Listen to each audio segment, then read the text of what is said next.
We've grown up in the church and have always been somewhat involved in outreach. But how can we get involved in missions overseas? My name is Marianne. And I'm Lilyann. We wanted to find out. Join us on our journey to discover the culture, the lifestyle, The need and the mission. in two of Southeast Asia's least reached countries. Welcome to MissionTREK.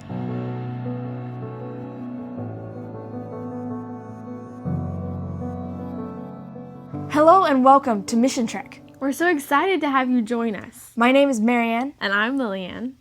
So this is so crazy. We're actually here on the MissionTREK set. It's been so long getting here. We had this idea, what was it, Over a year ago. that's so crazy. God has blessed so much. He really has. So what can the viewers expect this series? Well, this series, we went to a lot of different countries. We were able to visit a lot of missionaries, experience the culture. We even got to try some of the food. That was really good. It was. Yeah. We have so much to share with you, and here's some of what you can expect to see over the next 10 episodes.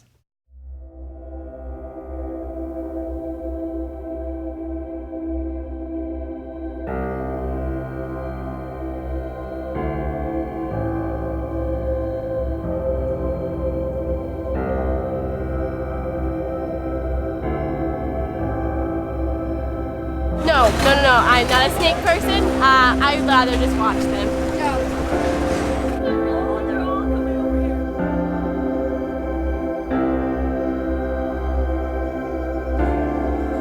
Trembling is to shake.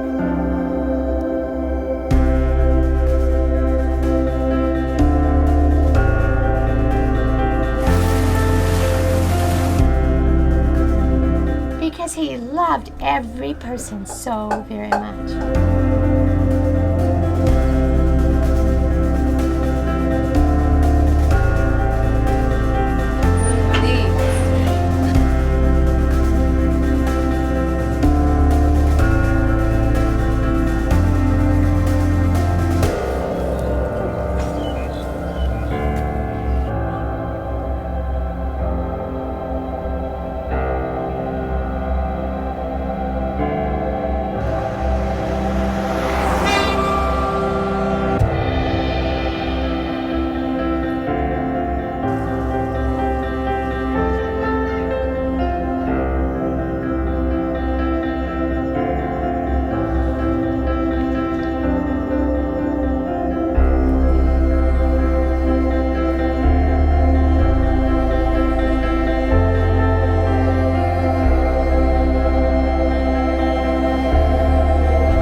It is so good.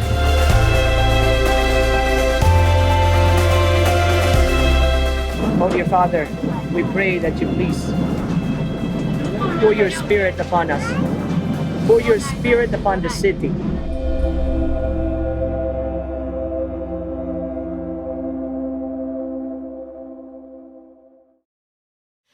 Isn't that exciting? Yes, just watching that helps me to relive some of those moments. It was so much fun. It was. Yeah. So this wasn't either of our first times going overseas. We'd both been before. Yeah. I don't really remember how I felt the first time because I was 4. Yeah, well, I was 10 the first time I went, and I remember feeling nervous and excited, uncertain about what was to come. Yeah. I think that's a lot of the reason people don't go because it's unknown what's over there. And, the unknown is scary, and they don't want to get out of their comfort zone. But you can't let your fears stop you. Yeah, and I think the only way to overcome those fears is just by surrendering. Exactly. That's what we have to do before we go. We spend a lot of time praying. To make sure that we're surrendered, that we're going for God's reasons. And claim promises, because we never know what situations we might encounter. Yeah, but when you're in God's will, He'll take care of you. Exactly. It's not scary. No. Another challenge that people have to overcome is finances. Yeah, Where to get the money. It takes money to go overseas. Exactly. Plane tickets are expensive. Living is expensive. We didn't have the money for this show when we started. No, and we didn't. God provided. Yeah, we had to pray a lot for the finances, but He provides. If it's His will, He will provide. But people that actually live overseas that do this work have said that they've never seen anybody not be able to go because of finances. If it's God's will, He will provide. He always does. He always does. It's one thing to talk about it, but we can actually show you. This is where we started. We bought a plane ticket from Atlanta to Bangkok. And we had a 15-hour layover in Beijing. But the real trip started before that.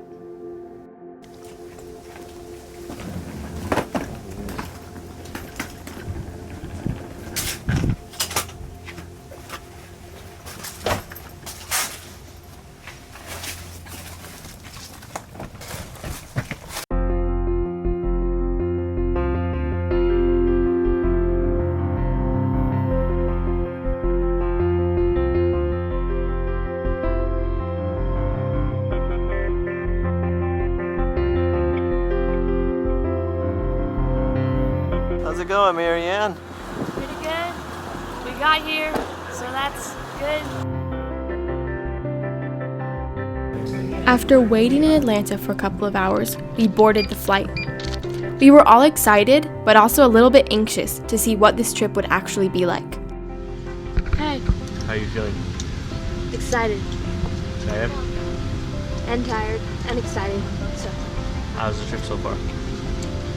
pretty good. Our first stop was in San Francisco.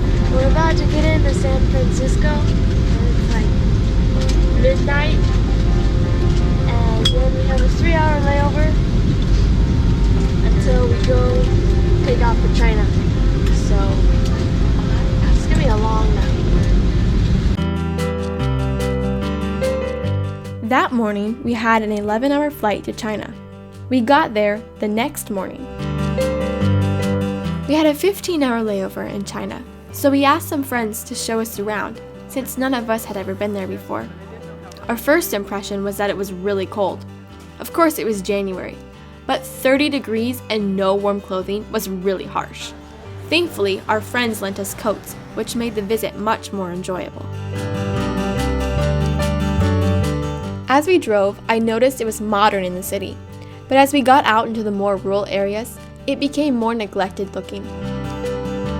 When we got to the farm, we ate breakfast, which was really good. Then we headed out to the Great Wall. We are going to see the Great Wall of China. China's really cool. Yeah, I don't know, my brain is still taking all of it in. I'm really tired, kind of, but I don't know how to describe it real well yet, but it's not all that I imagined it to be. It's interesting here because it's an Asian country, obviously, but they drive on the right side of the road just like we do at home. It took over 1,800 years to build the wall to what it is today. The most popular parts still see up to 70,000 people per day.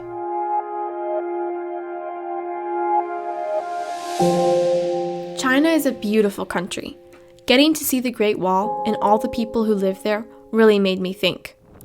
The majority of them live their lives appeasing the spirits and believing in superstitions. And yet the Adventist Church in China has over 43,000 members. But that is a small number compared to the 1.3 billion people who actually live there. Even though China is smaller than the United States, 1 in every 5 people in the world is Chinese. Why am I because they're frozen. Oh right, yes. Sometimes it was hard to walk. Yeah, being up there, seeing how some of the tiles and pavement was like sunken in from so many people walking on it, and it's kind of like strange just thinking about so many people have walked on that before you that they have worn down stone. This just, I don't know, interesting thought. Beijing is arranged in like a spider web. So made out of streets and apartment complexes and other stuff like that. And in the very middle, that's where Forbidden City is. And it's the largest palace complex in the world and was occupied by 25 consecutive monarchs. Unfortunately, since we were short on time, we did not get to visit the Forbidden City. Instead, we went to eat. The food, which was a variety of authentic Chinese dishes, was really good. It was very different from the Chinese food that we are used to in America.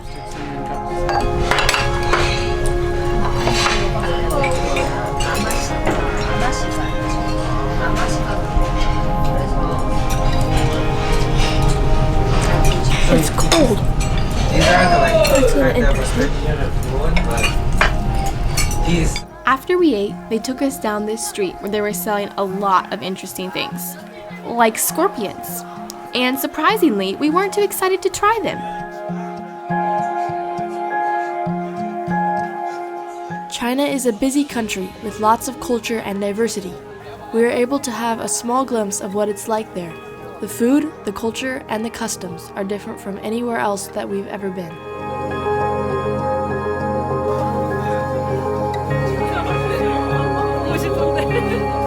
So what is this? A candied little apple thing. Not really sure. Say again, can you say it? Kangaroo. Kangaroo.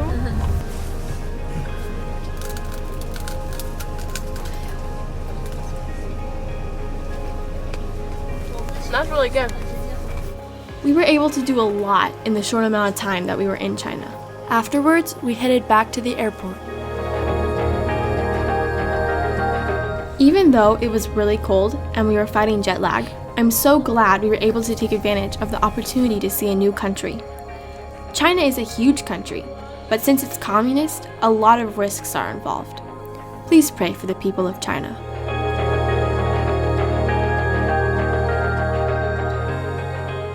So neither of us had ever been to China before. No, we hadn't. It was a totally new experience. It was. It was the first communist country we'd ever been to either. And it had such a different feel to it. I mean, just the people that we were around. We couldn't show their faces in the camera, the people Yeah. who were helping us. They had to be careful not to be seen with us very much because to be seen with a white person could be a sign of rebellion. And the people that we were around on the wall and at the restaurant, like, they just looked fearful and cautious. Yeah. Like, there isn't really any freedom, like. And after we left, sadly, the people who helped us out, the Christians that were running ministry there, they actually had to leave. Not because of us, but for reasons they had to move to South Korea. Because they weren't safe anymore. And that's really sad because, like, who's going to take their place? Being a missionary in China would take somebody that's very dedicated. It would, yeah. And, like, because it's really dangerous. There's still work being done, but it's very little compared to all the people there that need to be reached. Yeah. There's so many people in China that need to hear about Jesus. And there's nobody to tell them because it's illegal. It's really dangerous to work there. To be a Yeah. Christian at all Yeah. is illegal. Compared to Thailand, where we usually go, China has a very closed, oppressed feel to it. Yeah. But getting back to our trip, after the restaurant, we had a rushed trip to get back to the airport. Yeah, because we only had, like, what was it, an hour before our flight left? Yeah. And we got stuck in traffic. Yeah. It was like rush hour. It was super stressful. Rush hour in Beijing was really bad. Really crazy, yeah. But we finally got back, by God's grace, in time for our flight. Yes, definitely. We had a 5-hour flight from Beijing to Bangkok. And we got in at about 1 o'clock in the morning. We were so tired because then we had to wait in line for immigration. Like 2 hours. It was so crazy. We didn't even get to our hotel till like 5 o'clock in the morning. Yeah. So the next morning, we were, like, really jet lagged and tired. So I don't think we got up until, like, what was it, 10? Yeah. So but we still only got about 5 hours of sleep. Yeah. We didn't do much because we were so tired and jet lag, getting used to the time. Yeah. But we do get to share with you our first meal at our favorite restaurant. So we are currently at Ricky's, which is like one of our favorite restaurants out of like the whole city because it's like really good. Last night we got to our hotel at like 4:30 and didn't actually get to sleep till like 5. So we had like got up at like 8, 9. So we had like 3 hours of sleep. So we're kind of tired, but It's going to be a good day. Starting it out right with some good food. I'm doing Green curry with tofu. I was like fried tofu with garlic and rice. Take one down, pass it around. There's a seed on the side of my bottle. Okay, we'll dry this off. Oh my goodness. There we go. I'm officially This is fresh squeezed orange juice that we got off the street. So it's going to be really good. I really enjoyed this last time. oh my goodness. Oh my god. It's pretty good. Yep. What did you get here? This is mango shake, So, it's really good. Okay, I'm gonna try it.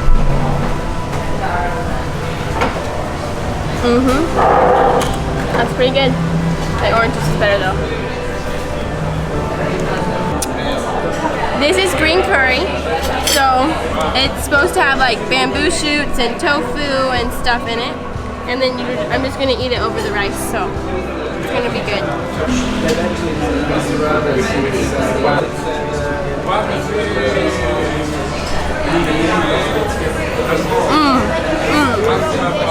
That is so good.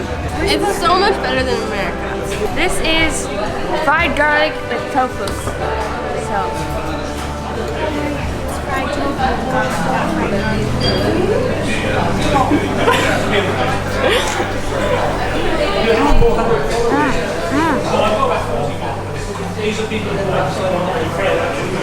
that was like the best stuff ever.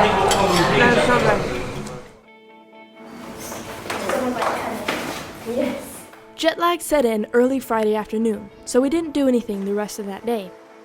After a good night, we headed across town to church. We are going to get a taxi to go to a local Filipino church. So we've been thinking about how to reach people in Thailand and about how many people are actually like Christians in Thailand. There's apparently not very many. Actually, there's less than 1% Christian in Thailand, and that's Christian of any denomination. So not very many at all. Considering the population is like 14 to 16 million here in this city. So that's a lot of people that are here, and Not very many Christians. We borrowed some footage from a TV series called I Want This City, where the interviewer asks random people in Bangkok if they've heard of Jesus. Yes Okay. okay ready Yes. คือคำถามของเรามีว่ารู้จักคณะวันเสาร์กลุ่มคริสเตียนวันเสาร์ที่เขานมัสการกันวันเสาร์ที่เขาจะพูดถึงเกี่ยวกับเรื่องของพระเจ้าเคยได้ยินไหม They say they never heard about Jesus. Really? Yeah, they never ไม่เคยได้ยินเกี่ยวกับศาสนานี้มาก่อน Would you like to know? Would you like to อยากจะ learn? รู้จักศาสนานี้ไหมคะ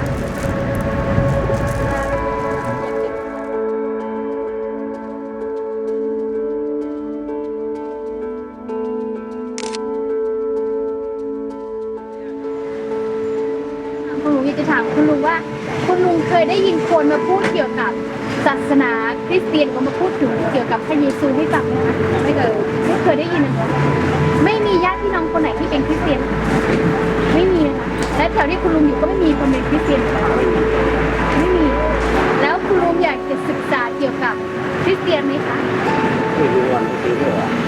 อ่านหนังสือไม่ออกแล้วเวลาอยู่บ้านเนี่ยคุณลุงดูรายการภาษาอังกฤษบ้างมีคะดูหนังฝรั่งว่ารายการฝรั่งไม่เคยบ้านผมไม่มีโทรทัศน์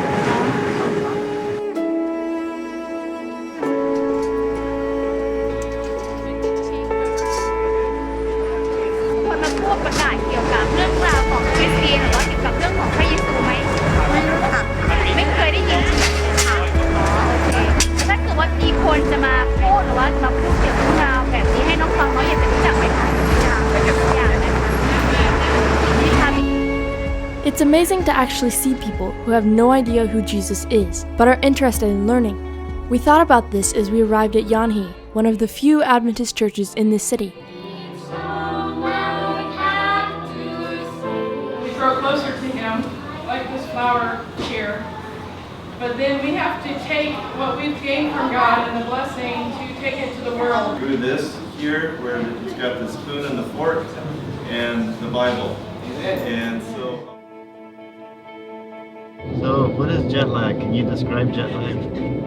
When you're awake early in the morning, and then like later in the day you get really tired, and because you switched like time zones, so now like what was supposed to be night, what you're used to being night is day. So it's like staying up all night and then trying to sleep during the day. Eating for lunch feels like you're trying to eat a midnight snack. Yeah. Pretty much.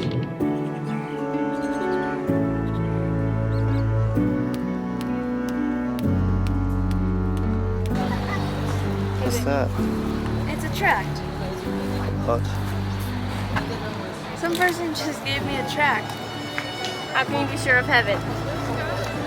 Christian Bible Baptist Church Thailand Outreach.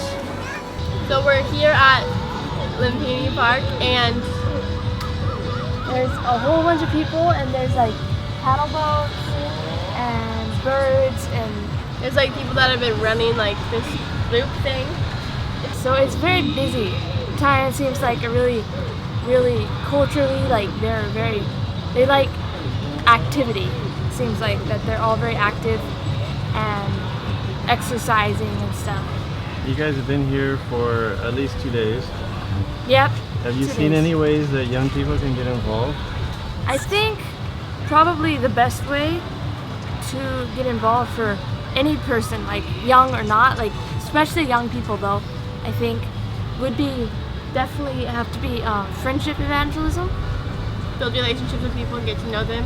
Learn the language for And you younger can do people. that at any age. So what kind of ministries are you looking forward to seeing pretty soon? The schools, I think, are really great opening, like English schools. Those will be exciting because there's like people are so interested in learning English, and it's a really great ministry. What about the slum?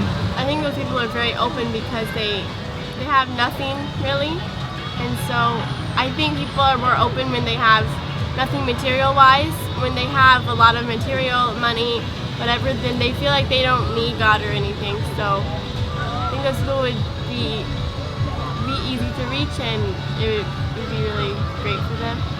Looking forward to seeing the Atwells? Yeah, Asher. So you're looking forward to getting out of the city, or you guys feel comfortable here? I Both, think probably. Yeah, I think we are excited to go different places, but at the same time, the city is very familiar. Like we've been here before. We kind of know our way around a little bit. There's like lots of people and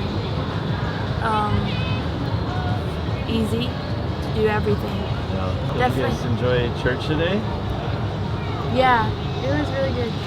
Yeah. Was The it- sermon was good, and people were really friendly. Was it a Thai church? No, it was a Filipino church here in Thailand. Did you understand it? Yes, because they all spoke English. Lumpini Park was a nice ending to our Sabbath in the city. It was time to head back to the hotel, which meant we had to take the SkyTrain, or BTS, that would carry us over the traffic of Bangkok. Most people think of missionary life as living in a bamboo hut in the jungle, not in a city like Bangkok, where it's modern and wealthy with complex transportation systems and high-rise luxury shopping malls.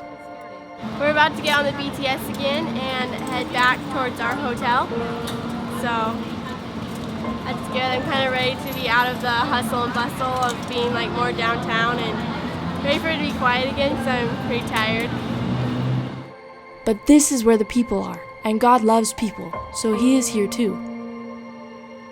If you think about it, the early church was established in the cities, and that is where they concentrated their evangelistic efforts. So please pray for people to be willing to bring the gospel to the big cities, without getting distracted by all the glitter and wealth they see around them. We finally got on the train. We were tired, but we decided to make a quick stop for a fish massage on the way back. Yeah, we're here at a massage place. We're gonna have a fish massage. Grab on, Lilyann. I can't believe I'm doing this. I've done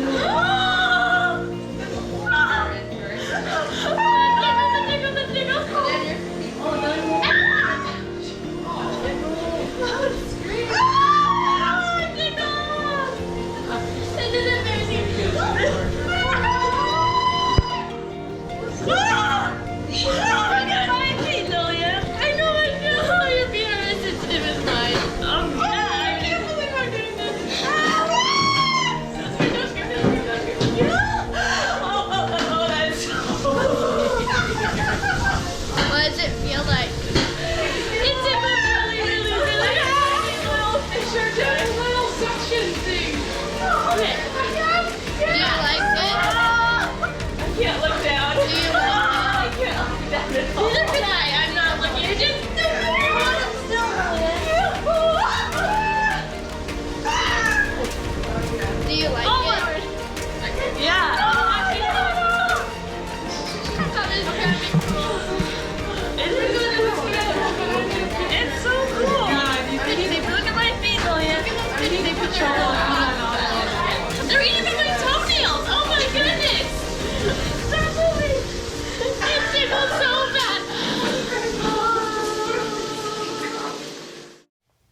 so great to be back in Thailand It again. was. Like, it's amazing how fast it becomes like a second home. Yeah. Like, the atmosphere of the city, it feels safe. Like, you wouldn't think about that in a city. Usually, But- like here. Everybody's so friendly. And they just treat you like normal. And the weather was, like, really nice compared to China. Because in China, it was so cold. Exactly. It was so warm in It Thailand. was. I mean, it was a little extreme, but we got used to it. Yeah. Out of what we've experienced so far, my favorite part was definitely the Great Wall. Yeah. That was such an amazing experience. It was something neither of us had ever done before. And like probably we'll never have the chance to do again. Yeah. So as we're coming to the close of this episode, just like reminiscing about being there just made me think about like there's so many people that still need to know about Jesus, and that like it's our mission in life, like as Christians, to tell them. But so many times when we think about our goals in life, we don't take them into account. We're just like, what would be good for me? So this really made me rethink like my goals and stuff. And we hope that it made you guys think about that too. And as you do, keep in mind that millions out there still have not had a chance to learn about Jesus. Don't let your fear of the unknown keep you from doing what Jesus may be calling you to. And it's so easy to just be a Christian on Sabbath, but we want to invite you to make it an everyday experience. Every day this week, make it a point to do something for someone, just a little something that will show them what Jesus is like. It doesn't have to be anything big. It can be as simple as holding the door open for someone or smiling. Yeah. If you do little things like that, it'll become a habit and it'll become easier to do larger things for God. We have so much more to share with you, so make sure you check out our next episode. Thank you for joining us this week on MissionTREK. And remember to pray for the unreached. See you next time.